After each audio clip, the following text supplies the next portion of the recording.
So like we do every Sunday, I want to have a chat with all you guys about the next episode of Dragon Ball Super, which is 115. We're going to do our little preview that we do every Sunday here on Geekdom 101. Come together and discuss and speculate what's going to happen next week. Now, I want to real quick talk about something that happened in 114 that's going to bleed into 115, and that is the power scale. I've seen a lot of folks talk about how it's nonsense that Potara fused Kefla, or Kefla, excuse me, I gotta get used to that. Kefla is beating up on SSG Goku when Goku in Battle of God said that he didn't even think that fusion with him and Vegeta would beat Beerus. And that's a very solid point. And I can totally understand why you would think that'd be BS. The only explanation that I have for it is that, first of all, Goku is very tired. We have to keep in mind that even though Goku's in God form, he's not maxed out when it comes to power. And second of all, you have to remember that Kefla and Kale at this point in the series do appear to be stronger than Goku was back then. Now, if you think that's BS, I can't even argue with you, because Kefla and Kale are definitely being pushed way harder, and they're attaining these new powers much faster than a lot of folks are comfortable with. Of course, you know that back in DBZ, it took how many episodes to get Super Saiyan and Super Saiyan 2? Like, tons and tons and tons. I mean, Goku didn't transform until episode 95. Gohan did not become 2 until episode 184. So it's like, you know, you got a long time, you know, in between those episodes. Of course, the Universe 6 Saiyans having more potential, that's always a factor, and that's their explanation for it. But if you consider that lazy, I can't even blame you. I really can't, and I kind of somewhat agree with you on that. You know what I mean? I feel like there should be more of a journey with these characters. But that being said, let's go ahead and get into the preview. I just wanted to give my thoughts on that. The scaling's a little bit weird. It appears like this fusion may actually be possibly stronger than Hit, which is, again, that's going to really bother some people, but we'll probably discuss that in a future video. Let's get to this preview here so we can talk about what's going on here. So let's go ahead and do it. Here we go. Alright, two Ki Blasts colliding. Hey, it's Goku. Goku's getting battered around here in his God form. You know, there we see him taking a huge bump. Ouch. Landing on his neck there. He says, Kefla was born from the Potara fusion. Her power and speed are unbelievable. Again, I do want to reiterate that from the beginning, in the Buu saga, when we first heard about Potara fusion is absolutely a very strong fusion. It's very, very powerful. It's said to be a better fusion than the Metamoran fusion, and it does make the new fused character significantly more powerful than there would be individually. Vegito is way stronger than Goku and Vegeta put together. That's a fact. And especially the fact that it's the Potara has some kind of multiplier that we don't know exactly what it is. The guidebooks have said, I know I wasn't going to talk about power scaling, but it has to do with this. The guidebooks at one time said that Potara fusion is person A times person B. I feel that I don't like that because it doesn't make sense. I feel like it's higher than that. It might be another multiplier. It just doesn't make sense to me that be their explanation. It's too low to me. You know what I mean? But nonetheless, what they're telling us here is that Goku's having trouble with this Potara fused Kefla way more than he was just them individually. Here we have a shot of the Universe 6 Namekians still fighting with Gohan and Piccolo. So I know a lot of folks have been talking about last couple weeks of Super have been really focused a lot on Goku, Kale, and Kefla. They have really focused on these characters, and people have been wondering, oh, well, what about Gohan? What about Piccolo? What about Frieza? We saw Frieza, you know, last episode. What about, you know, the androids? What's going on with them? This next episode preview tells me that these fights are still going on. It's just that they're focusing on mostly Goku here. Here we have Piccolo fighting the Universe 6 Namekians. I've seen some people in a couple of videos I've done this week talk about how they want Piccolo to fuse with the Namekians. That may happen, but not anytime soon because they're still going at it.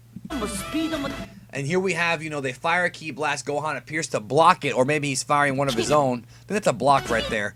So Gohan and Piccolo are still having that 2-on-2 fight with the Universe 6 Namekians. Good to see that.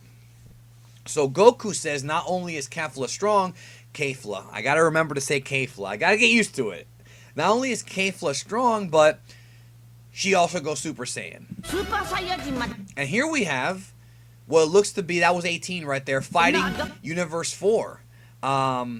Was it Universe 4? No, Universe 3. I'm sorry, Universe 3. I said Universe 4. I meant to say Universe 3. Sorry, I may have made that mistake in my review. 17 with a... I love that shot right there. 17 with a huge right uppercut to the gut. Beautiful shot right there. And there's, you know, Goku, and it says here... Now, this is something new. This is new information.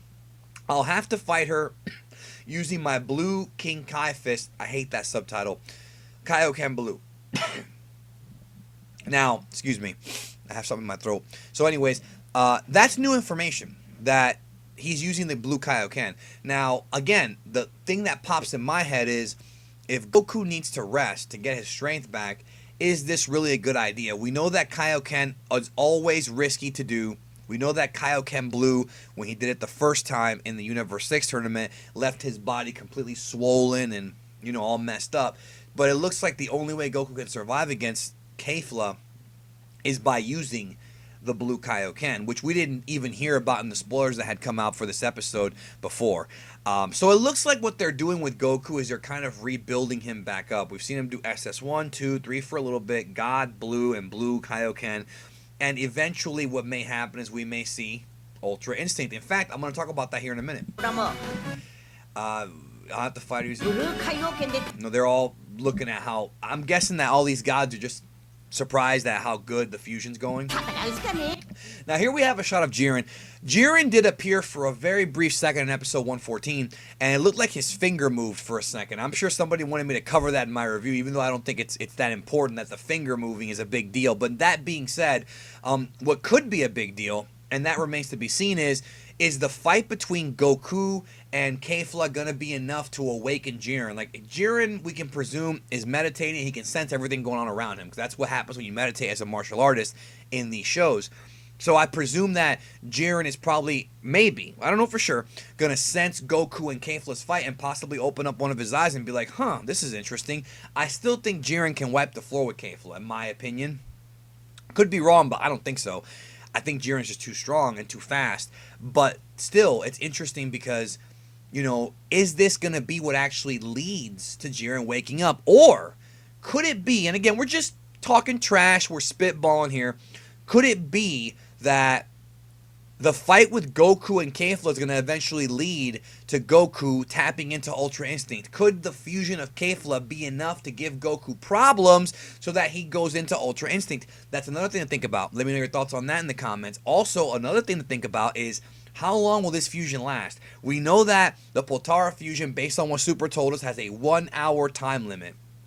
But also, we know that if you use too much power, like what Vegito used, that time limit can be cut down, which again is kind of a bad plot contrivance.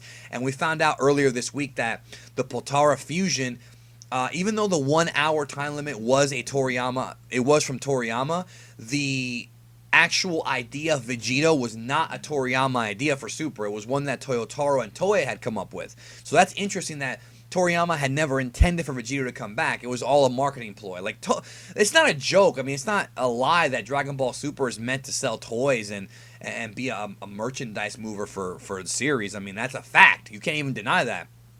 And that's why they do things like bring Trunks back, which again was the editorial staff's idea. Bring back, you know, the girl Broly. You see, it's just, we've talked about this so many times in this channel, but there's a lot of new subscribers. You know, Dragon Ball Super is, you know, a vehicle to sell merch. A lot of these shows are. But back to what I was saying, you know, with Kefla, I wonder if Kefla's, how long will that fusion last? Because if they're using enough power to compete with Blue Goku, especially at this level, I feel like that fusion may end up getting drained quicker than they expect. Plus, you know, we have 22 minutes left in this tournament, 21 minutes, I'm sorry, based on Dragon Ball time. I highly doubt they're going to be fused for an hour beyond the end of the tournament. Something's going to happen, obviously. I think they're going to defuse maybe even by the end of this episode, or maybe even a later episode. It won't be that far away. It's the ultimate Saiyajin showdown. I love that. I actually love the way that they call it that. And there, we got to talk about that. Goku's blue. There we have... This is interesting. So we've got Kefla there transformed into what appears to be it's green-haired Super Saiyan, but it's not. I don't think this is Berserk. This could be controlled Berserk, or it could be a new kind of hybrid form exclusively to this character. Again, this is going to turn into, you got to believe me on this one, new toys, new DLC packs, maybe. Don't know for sure, but maybe we'll get that for the video games.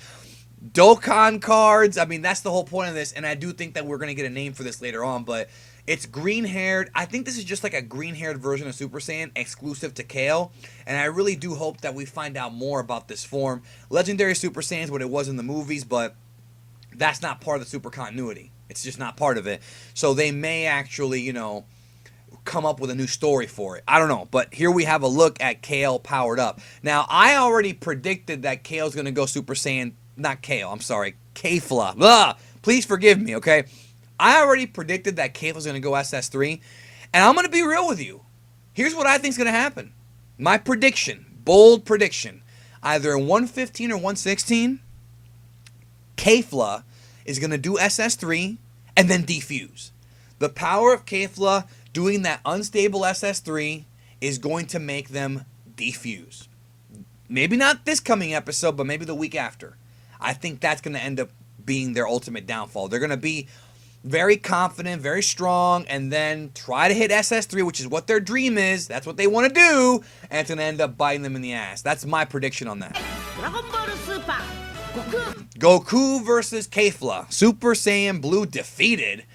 I mean, that right there tells you that this Kefla fusion is unrealistically strong. The scale is all weird, and I'm sure Seth and the other power scalers are going to have videos about this.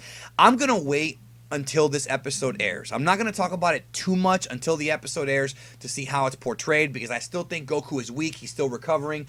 You have to remember that, but it's still going to be weird that a fusion from characters that have only been able to hit SS2 at max, or whatever the hell Berserk is, can beat Blue, but Goku's really tired, but he seems to be doing better. Again, this whole thing is just kind of a mess, to be honest with you. The scaling in Super is kind of a mess. Really, it is. Even the scalers will tell you that. Nonetheless, though, I just want a good episode. I just want to have fun with it. Takahashi's not on this episode like he was last night's episode, so unfortunately it won't be as beautiful, but I just want to have fun. We'll see what happens. Super Saiyan Blue. I don't like that shot of Goku. Like, it's just, maybe I got spoiled on Takahashi in episode 114. But, yeah. You know, he's looking serious there, but Goku could be going down, dude. Kefla, there's Kefla again. Kefla could rock Goku's world. So, we'll see what happens. I don't know. Here's the question. If Kefla does indeed defeat Goku, does that mean that Frieza, Gohan, Vegeta are going to step in? Vegeta's got his hands full with Topo, so what's going to happen? I don't know, but we're going to get some new information this week, I'm sure, about upcoming episodes, so make sure you're subscribed to the channel. Remember to punch that notification bell in the lower left so that all my videos get sent right to your box. And I've got some very big videos coming up, including one about GT that is guaranteed to blow your mind this month on Geekdom 101. Thank you, as always, for supporting the channel. It means so much to me. Remember, Geekdom 101 t-shirts still available, teespring.com/Geekdom101. I will leave a link down below for that. Check it out. Thank you. Hope y'all have a great day. I'll talk to y'all soon.